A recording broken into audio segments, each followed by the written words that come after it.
Hello, hello, hello, and welcome to English Learning for Curious Minds by Leonardo English, the show where you can listen to fascinating stories and learn weird and wonderful things about the world at the same time as improving your English. I'm Alistair Budge, and today we are going to be talking about Meyer Lansky, the man known as the mob's accountant. Meyer Lansky was a legendary figure in American mafia circles, so much so that he even had his own character in the all-time classic mafia film, The Godfather, Hyman Roth. At one point, his total wealth was estimated at around $300 million. Yet, when Lansky died, there was no trace of these hidden millions. So, in this episode, we'll look at the life of Meyer Lansky, how he managed to become a well-respected member of the mob, despite not being Italian, how he befriended the Cuban president and helped build Las Vegas, all while spending very little time behind bars. Okay then, let's get started. Meyer Lansky was born in 1902 in what is modern-day Belarus to Jewish Polish parents. The family emigrated, they relocated to New York in 1911, under pressure to escape the anti-Semitic, the anti-Jewish environment that was widespread in Imperial Russia. Lansky's father found work in Brooklyn, where the family first settled. Lansky was a good pupil at school and appeared to take lessons in his stride. Later on in life, his excellent mathematics skills would help him to earn a fortune and propel him to the top tier of the mob. While he may have had more money than he knew what to do with later on in life, as a young boy, there was never much money around. In an effort to cut costs, Lansky's family moved from Brooklyn to Manhattan's Lower East Side. During the early 1900s, the Lower East Side was home to a large number of Jewish families from Eastern Europe, often working in garment manufacturing or selling goods from pavement stalls. At the time, the Lower East Side was one of the most densely populated places in the world, with families living in cramped, overcrowded apartments with very basic sanitation facilities. It was here that Lansky began to deviate, to stray from the straight and narrow. While Lansky continued to do well at his new school, he quickly became involved in local kid street gangs and illegal street gambling. While Lansky was at school, he became friends with another Jewish boy called Benjamin Bugsy Siegel. The pair would form a long-lasting friendship and go on to create the Bugs and Meyer mob, a very violent Prohibition Era gang. Lansky's move to the Lower East Side was also responsible for his close relationship with the Italian Charles Lucky Luciano, who would later become one of the most powerful figures of organized crime in America. Legend has it that Luciano was the child leader of a gang of boys originally from Italy, who would pick on Jewish children like Lansky and Siegel, forcing them to pay them protection money. This practice is also known as an extortion racket. It's a common criminal activity. Protection. You pay me, otherwise I'll beat you up. It's one of the simplest mafia extortion techniques, making it an easy way for most gangsters to get started. Despite his short height and younger age, Lansky refused to give in, to surrender to Luciano. His plucky, his brave refusals led to Luciano respecting him, and they then became friends and later business associates. His partnership with Luciano would open the door to working with high-ranking older mob members, such as Arnold Rothstein, a man nicknamed The Brain, who was rumored to have fixed the 1919 World Series in Major League Baseball. At the time, the Jewish and the Italian mobs were the two main criminal groups operating in New York. And they didn't get along, they were not friends. Each side stuck to their ethnic roots and competed for power, money, and territory. Unlike previous generations who formed these independent criminal groups based on their ethnicity or nationality, Lansky, Luciano, and Siegel were part of a new generation. One where criminals from different backgrounds would work together to maximize their profits. When Lansky finished school, aged 14, as was common at the time, he got his first real job working in the manufacturing industry. Later, he progressed to working on cars as a mechanic, but he still kept his street gambling habits from his school days and still kept contact with street gang members. Before long, he took up a second job in the evening, working as a strong-arm man at a gambling parlor. Aside from providing security, strong-arm men were also often very violent, using threats, force, and intimidation as required by their bosses. At this time, organized criminals mainly made money from illegal gambling and extortion. But in 1920, there would be a new, incredibly lucrative money-making opportunity: Prohibition, or the banning of alcohol. We actually did an episode on Prohibition a couple of weeks ago. It was one of our member-only ones, so if you're interested in that one, I'd recommend checking that out. In 1920, when Prohibition came into effect, sales of alcohol were forced underground, and a golden opportunity was presented. Naturally, people didn't stop drinking altogether, and the illegal supply of alcohol, or bootlegging as it was known, was taken over by criminal gangs. Bootlegging often went hand in hand with the illegal gambling industry, with drinking now forced to take place behind locked doors. Lansky decided to leave his day job altogether and go full-time with his illegal activities. Lansky and Siegel became partners, specializing in bootlegging in the distribution and sale of illegal alcohol. But Lansky wasn't only involved with bootlegged alcohol. His Bugs and Meyer mob, as it had become known, had developed a violent reputation, specializing in assassinations, performing hits or murders to order, as well as illegal gambling, truck hijacking, and protection rackets. Lansky was reportedly the brains organizing the criminal activities, while Siegel would handle the violent crime. Lansky and Siegel worked in close partnership with Luciano, as well as providing him with the hitmen he needed to reorganize the mafia.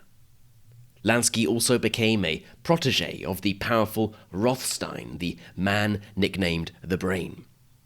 Clearly, Lansky was on his way up in the criminal underworld. He was Jewish, not Italian, which would mean he would struggle to ever be accepted at the very upper echelons, right at the top. But his brains and his business sense meant that he became trusted by many major mob figures. This became a winning formula, and Lansky was known for his honest and fair dealings. Given his new status, it is no surprise that Lansky was an influential presence at the now infamous Mafia Conference in Atlantic City in 1929. The Atlantic City Conference was the brainchild, the invention of Lucky Luciano, who wanted the Italian and Jewish mobs to pool their resources and talent, and work together rather than in competition with one another. The conference was attended by all of the big mafia kingpins and led to the creation of something called the United Crime Syndicate. The logic was simple. We'll all make more money and have less trouble with the police if we work together rather than fight each other. After Prohibition ended in 1933 and alcohol was suddenly legal again, Lansky and his other mob colleagues needed to find another way to make money. Illegal money, of course, as making money legally is just, well, it's hard and boring. For Lansky, this would be gambling, which was still illegal. He had experience from his school day street corner gambling games, and his superior mathematical skills meant that he understood the basics of gambling much better than some other criminals who were simply out to make cash by cheating. From the very beginning, Lansky was determined to set up his gambling business fairly. Even though this might sound like a contradiction, Lansky wanted his customers to have confidence in his gambling establishments. He knew that the house, the business, the casino always wins in the end. So, rather than rigging his tables so that they paid out quickly, Lansky made sure that his establishments were always fair. Thanks to his honesty in this respect, Lansky's gambling ventures really began to take off, and with them, his profits. But not content with illegal gambling dens and bootlegging, Lansky wanted to open what was known as a carpet joint. Joint, in this context, means a place, but it can also be slang for a prison or a cigarette containing marijuana. It's a great example of the different contextual meanings of slang words in English. Going back to what Lansky wanted to open, it was a carpet joint, and carpet joint is a slang term for a luxury casino. Lansky's first big venture was the creation of a casino in Saratoga Springs, New York. He partnered with mafia bigwigs, or VIPs, Frank Costello and Joe Adonis. Like numerous other illegal gambling establishments, their casino was protected by corrupt local politicians. In fact, it was due to his illegal gambling operation in Saratoga Springs that Lansky would spend his only time in prison, a total of just 24 days. This was due to a widespread crackdown on illegal gambling, which officials and local residents had previously turned a blind eye to. Lansky decided to head south for sun, sand, and easily bribed politicians. He went to Florida and opened a series of casinos in the state with the unofficial agreement of the local government. Illegal gambling had become a major source of income for some local governments. Criminals would make huge donations to local synagogues, churches, hospitals, and city organizations. Local residents and politicians, many of whom benefited directly from this illegal industry, would often turn a blind eye to these casinos. Lansky's reputation as someone who was able to build well-run, respectable casinos meant that he was invited to Cuba in the late 1930s by a then military colonel, Fulgencio Batista. Batista had a vision to make Cuba into a playground for the rich and famous, and sought Lansky's services as someone who would be able to rebuild the country's corrupt casino industry. This would be just the start of a project that was later to become his main focus in life. But there was a spanner in the works when Batista unexpectedly lost power and influence after his appointed political successor lost the 1944 election. Lansky, without a sympathetic ear in Cuba, focused his attention back on the US, and he was instrumental in planting the seeds for what would become America's gambling capital. In 1946, he helped his childhood friend and partner, Bugsy Siegel, to take control of the mob's interests in Las Vegas, where Siegel would create the Flamingo Hotel. However, this hotel ran massively over budget, and suspicions were running high that Siegel was on the take, that he was siphoning money off for himself. Lansky is said to have spared his friend the mob's wrath, their anger, but he wasn't able to do so forever. Eventually, it seems that Lansky had little choice but to agree with the growing demands to have Siegel taken out or killed. Now, up until now, you might have thought that Lansky sounded like any other gangster, running protection rackets, being involved with bootlegged alcohol and violent crime. Sure, he did all that, and he was certainly not a very nice man. But the reality was that he was quite unlike the typical mafioso of the time. Lansky had always been particular about money, both his own and the profits that he collected and shared with or on behalf of his various partners. In an attempt to avoid prison, Lansky is said to have channeled money through Swiss banks and various holding companies in order to hide his wealth and that of his partners. It is for this reason that he is still known today as the mob's accountant, as someone who knew how to read a balance sheet, how to squeeze the maximum amount of money out of a business, and, most importantly, how to hide it from the authorities to avoid getting caught. However, Lansky was not completely against taking risks, and despite being spectacularly wealthy, it never seemed to be enough. After returning to power in a military coup in 1952, Cuban President Fulgencio Batista invited Lansky back to Cuba to further reform the gambling industry after his early stint or stay in Cuba several years before. As gambling had become increasingly cracked down upon in America during the 1940s, and with many of his casinos being closed down, Cuba seemed like a golden opportunity for Lansky. Batista and Lansky worked out a deal together. Batista and Lansky would control Cuban gambling in return for secret payments or kickbacks and favorable treatment from the government.